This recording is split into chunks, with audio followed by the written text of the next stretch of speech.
Palmetto State Armory is known for making what I would like to call extremely reasonably priced firearms. Now, their quality control wasn't always the greatest. In fact, sometimes they had some glaring problems.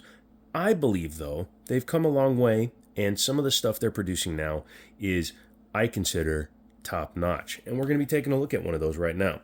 This one was actually donated to the channel by Daniel, my buddy. He decided that he wants to help me grow the channel in 2024. He has a gun store, Liberty Arms, down in Harrisonburg, Virginia, so check him out. I can't link them, obviously. This isn't sponsored. This isn't a paid thing. He just wanted to donate a gun to the channel because going into 2024, I want to grow the crap out of this channel. And in order to do that, I need you guys to come along. In order to do that, I need to have firearms and stuff to show you. So yes, thank you very much to Daniel, and thank you to all of you that have been coming along and hanging out and hitting that like button, all that fun stuff. There is the members tab down below. We're up to 7 members. Who knows? If I get 50% of my subscribers to become members at $2 a month, we'll be sitting pretty. Also, as a member, you do get access to all my privated videos or unlisted videos well before they go live. So you do get a benefit for your $2. But don't invest any more than $2 because there are no extra benefits for going up. It just gives you a better badge. Anyways, what we have here is one of the PSA blem specials. They call them blems. Honestly, I think I found what they considered a blem on this particular firearm, and you're going to laugh your butt off when you see it. But they do multiple sales a month, especially around Christmas into the beginning of the year when people have their tax money and stuff. And on the live stream, I saw this, and we had to have it, and me and Daniel were texting back and forth, and he's like, dude, just get it, and gave me the money. So I went ahead and paid for it, and it showed up about a week and a half later, so not terrible. And let's go ahead and take a look at it. If you follow me regularly, you would have already seen the picture of it, but what we have here, clear, is the PSA Rock 5.7, but this is the RK01 edition. And this was a blemish gun. It came in the standard PSA soft bag, came with the gun, and one 23-round magazine. Now, I want to show you this. This was the invoice from Palmetto State, and as you can see, $360. That is about $250 off the normal price. After tax, I was out the door for under $400. Wound up paying, I think it was $397, including everything, including the credit card fee. But yes, this is a 5.7 by 28, I almost said 5.7 liter, but 5.7 by 28 pistol. It is one of the, actually, it is the only current striker-fired 5.7 by 28. The FN57, which is the originator of the pistol, designation anyways, is a internally hammered fired gun. So is the Smith & Wesson M&P 5.7 and the Ruger 57. The Ruger is called the 57, not the 5.7, but the Smith is called the 5.7. Those are all internally hammer fired single actions. This is a striker fired, more Glock-ish 5.7. Sorry, lost my train of thought there. But yeah, can you believe that? For $360, got a optics cut, threaded barrel, slide cut, suppressor height sights, fluted barrel, and they call that the chameleon. It's more of a rainbow. It was way more blue in the picture, but I like that barrel better. It also has PSA's good ergonomics on it. I am thoroughly impressed. For the money, I can't believe it was so cheap. The only flaw that I could really find, and it's super hard to see, was there's a scratch on the optics plate, and I think there's a small nick up here in the front. But considering that you guys know me, so I'm just going to go ahead and, yeah, there you go, put a little scratch in it. So now it's definitely a blem gun. But yeah, I was so impressed at the price that we had to have it for the channel, because to get this similar equipment, you have to buy the Smith & Wesson M&P 5.7, and then you get a threaded barrel and an optics cut right out of the box, but that is $650 normal shelf price. $650 versus $360. Now, it's got a little bit of lube from PSA on there. I haven't lubed it again myself, but look at that. Because it's a 5.7, it's basically a 22 caliber bullet, but yeah, very, very easy to manipulate. Polymer frame, 416 stainless steel upper which is actually pretty cool. I'm not 100% sure what they call this coating. The standard coating is a quench polish quench, but this looks to be it's definitely a Cerakote, and it looks pretty damn impressive. Let me grab one other gun real quick. In terms of overall size, this is a Auto Ordnance 1911 chambered in 45 ACP. The chambering isn't important. What is important is the overall size of the gun. One thing a lot of people don't understand about 5.7 is that it's actually about the same size as a 1911. As you can see, discounting the threaded barrel, when you look at it with the length of the beaver tail on here, in terms of width, length, grip length, yeah, this is the same overall size as a 1911, but it also carries 23 plus 1 in the chamber, which is pretty dang impressive. Yeah, I really like it. This one came with the standard black suppressor height sights. I'm probably just going to leave that and just hit it with some high vis front paint, because I'm just going to throw a hollow sun on there. That's actually cut for a hollow sun. Let's take a look at the bag real quick though, so you can see what it comes with. I like that it comes in a soft case. It's very, very nice and convenient. Comes with a chamber flag, which we don't use here on the Jimmini show. Came with one magazine. However, they do sales all the time. Like right now, you can get 10 23 round mags for like $200. I'm gonna wait till they drop down to like 5 for, you know, $60. When they do that, then I'll take that. These pouches are all, you know, they're attached with, you know, nice little hook and loop patches on the back of them. It comes with a gun lock, but let's just be honest here. That's not actually what that's for. And look at that, $360 pistol, and it has a branded gun lock. That will be going in a different pocket. Yeah, up here, because we will be putting something in there later. But yeah, all these nice hook and loop enclosures for securing the firearm. It just makes things a little bit easier when you're transporting to the shooting range. Comes with a couple of plates. Refer to your manual to figure out which ones are which, or, you know, put your optic on top and you'll figure it out. Screws that already have some blue Loctite on them. A little thing in there that actually tells you what each plate's for, and your Allen key.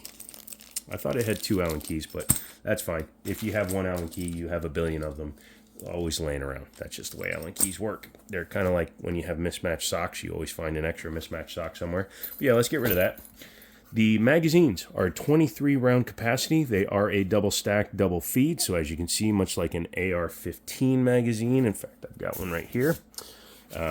I'm not going to put any ammo into the 5.7, but as you can see, very similar. So you just push the round straight down, and then it alternates which side it picks up from as it feeds the gun.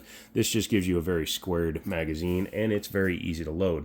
Not sure if they're going to be doing any kind of extended magazine base plates for like 30 rounders or not. Like FN actually had a 30 round magazine, but that would be pretty interesting if they do. Has a very standard Glock style mag release. The frame on the gun, the texturing is not super aggressive, but there's a lot of it, so I do approve of that. I was originally going to have my guy stipple this gun, but I think I'm going to leave it the way it is for now. If I wind up picking up another gun, maybe we'll do that. I was thinking about getting it stippled and then Cerakoted to match the slide, but I kind of like the way this thing looks with all the black on here and stuff. This is pretty badass, kids. Has some texturing up here, so if you go with a thumbs high, which you should be, I mean, you can teacup if you really want to. It's 5.7 by 28, so the recoil is very minimal. Never say zero. Oh, it has absolutely no recoil. Bang, bang, bang. That's still recoil, okay? Forward and rear slide serrations. Man, the dyslexia comes in really hard some days. And what I really like is the slide cuts. Again, does nothing for the performance of the gun because it's such a light gun, but it's a good visual break to the gun, and it makes it feel much more premium. To do stuff like this on a Glock would add $200 to $300, so I'm impressed there. And they went with the fluted barrel, and as you can see, the coloring is all the way through it. I really adore that. Yeah, just overall, the steps that PSA is willing to take, and they're not, you know, gouging on it. This could be an $800 pistol, and it may shoot well enough to be an $800 pistol, but even when they're not on blem, you're talking $600, so you're still $50 under the M&P, and it's the only striker fired 5.7 currently on the market.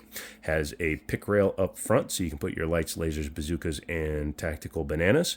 There's your serial number on there. I don't care if you see it. Yep, really, really nice. I like the ergonomics back here. I didn't think I'd like it as much. I'm more of a fan of a flat rear mainspring, but because of the big back cut here, which acts kind of like a beaver tail, man, your hand gets right up in there and it's really comfortable. I'm 6'4", I have larger hands, and man, I love how my hands sit on this. I may actually carry this at work. Haven't decided yet. Let's talk about the trigger real quick. Go ahead and make sure it's clear. And the trigger, very much like a Glock, has the Glock style trigger blade safety. So if you don't grab it, it won't fire. You just kind of depress that center section, pull the trigger back, a little bit of take up, and this has an extremely light trigger. It's lighter than any of the reviews I'd seen. I can tell you for a fact it's under 4 pounds. My trigger gauge is a cheap Chinese one, but if you do the test over and over, you will get a pretty accurate number. And it came in at 3 pounds, 13 ounces. So just under a 4 pound trigger, which is actually phenomenal. The reset is pretty much right back to the brake, and I can hear it and feel it. Obviously, I'm a slapper, so I appreciate having a slightly larger trigger guard. That way I can slap, plap. The hook here doesn't really mean anything unless you put your booger hook up there when you're going really fast. You can actually get your booger hook up there while still getting a good grip on it. I call it a booger hook because you know, grab your boogies. Yeah, not bad. Has cutouts here on the side of the frame that coincide and correspond to the magazine itself. So if you have like a misfeed issue, sometimes a misfeed can jam the mag in. You can just grab it and strip it out. Like I said, they are drop-free mags, so you can do the throw it out and be done with it. Single-sided slide lock slide release, and the mag release does look to be reversible, actually, so that could be a good thing. Yeah, but you're going to have to use that. Most people will tell you to just run the slide anyways. As a righty who shoots lefty, I have to practice, but yeah, that is very stiff. So I would just suggest running the slide as a lefty. Very, very nice. What do you say we take her apart? Okay, well, you know, one more time. She is clear. And all you have to do, and this is the best takedown of all the 5.7s I've seen, just pull back just a tiny bit, pull down, and then literally take the top off. That is impressive. So you don't have to go any long, goofy-ass distance in order to unlock the gun. But once you've done that, you can take your spring out. It is captive, which is nice to see. I'm going to go ahead and lay down a piece of paper towel because sometimes these guns have a little bit of assembly lube on them. I noticed there was a little bit when I ran the slide. There you go. You do have to unthread the barrel in order to get it out. 1/2 by 28 threads. So standard suppressors will work for 22 all the way up to 9mm. When you get into larger calibers, sometimes you have to... Oh, it's actually got a washer on there. How interesting is that? But you do have to... it's got a rubber thing on there. But yeah. You might have to switch to a 5... hold on a second. Many apologies. It has this little rubber gasket that actually helps keep the end cap from untwisting. Once you've done that, you can take it out. And as you can see, like I said, it's fully colored, which I like. Has a little bit of a recess to the end of the barrel. Since it's going to be in a threaded barrel protector anyways, it doesn't really matter. Very nice. It's crowned there so that the back of the casing will fit flush. I like that.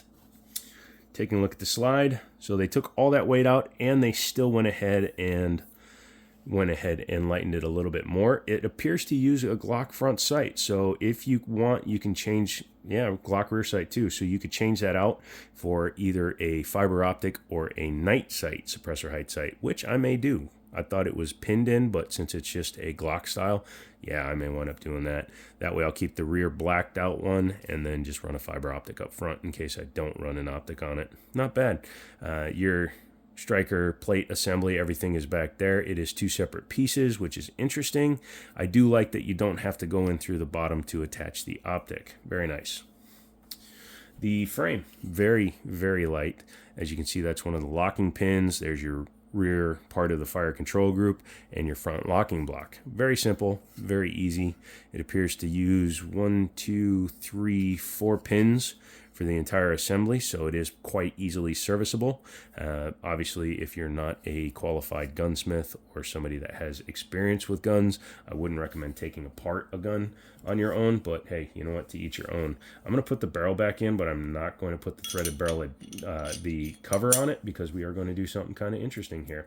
You do also have to pay attention to which end has this little nubbin on it.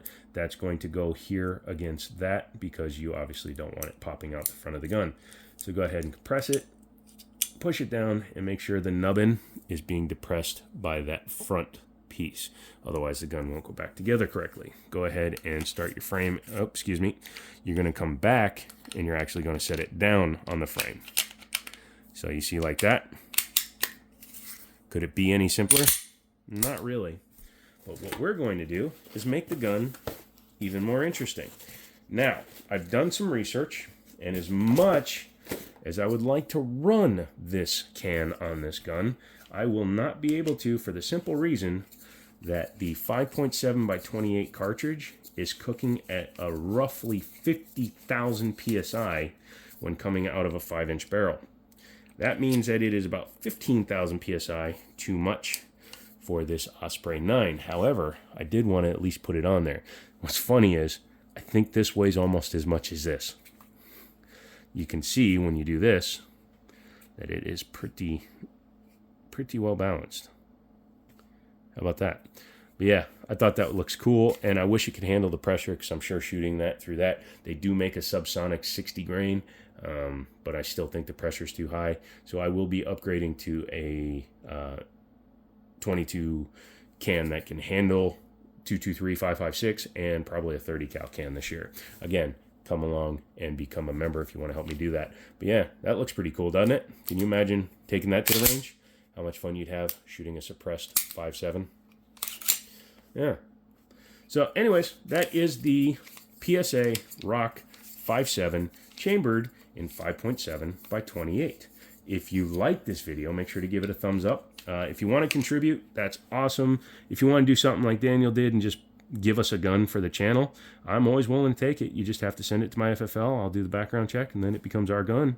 And then you will be able to say, hey, look, I helped contribute to the channel. I'm just trying to put the threaded barrel back on. These are actually pretty essential, especially if you transport a firearm a lot. Make sure to have a threaded barrel protector on there.